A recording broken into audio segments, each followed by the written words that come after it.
much practice is the right amount of practice? We do a lot of work with both individuals and with teams who are preparing for presentations.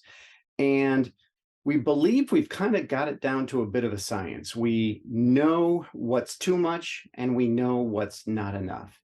So, definitely what's not enough is no preparation at all, just winging it. Some people dislike over preparing so much that they think they're better off just figuring out the whole thing on the fly in the moment, and they'll say, "Yeah, that worked. That was good enough."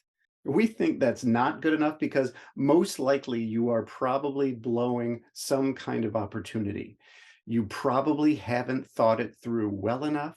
There's probably something important that you're leaving out. Quite possibly your presence is great because you're winging it and you are in the moment and you're feeling it. So that part is great. At the other end of the spectrum is too much preparation. It's like knowing you've got your script down perfectly. It's knowing every single word that you're going to say, memorizing it and reciting it. Or if it's virtual, then putting it on a screen in front of you and reading it. There's something inhumanly perfect about that we don't like. It's too slick, it's too polished. There's just not a possibility of forging a real human connection with your audience when your attention is on your script or on the words in your memory. We think the sweet spot in the middle here is you know what you're going to say, broadly speaking, anyway. You know the topics you're going to hit, you know the sequence, and this is either for yourself as a solo presenter or yourself as part of a team presentation. You know all the movements of the presentation from start to finish, but the specific words coming out of you and each person's mouths are unique each time.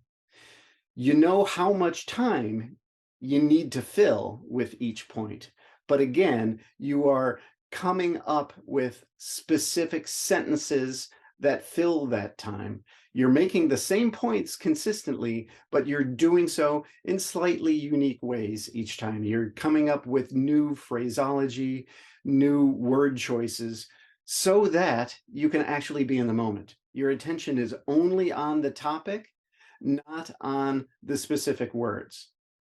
When you get to that point, then you are in a great zone. Your presence is good.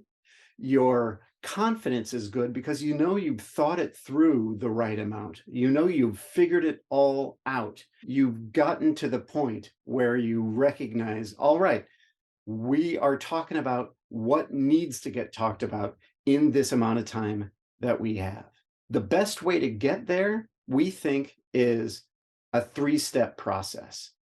First step is stumbling through your presentation, which means interrupting yourself all the time, questioning, well, does that part of the presentation belong?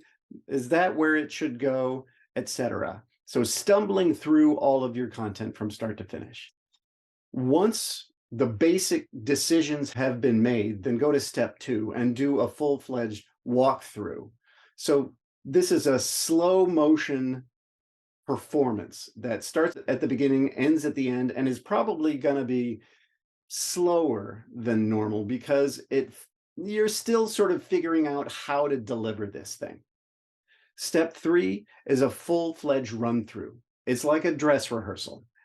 Everybody delivering on their marks, on their cues, everybody covering the sequence that needs to get covered in the amount of time that they have. It's going to be faster than the walkthrough, and it's going to be smoother. It's not going to be perfect, and you don't want it to be perfect, but you want it to be smooth enough that it feels great. It feels like the energy is there.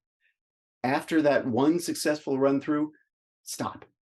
Don't practice anymore. You're in a great zone and you're ready for the real presentation in front of your real audience.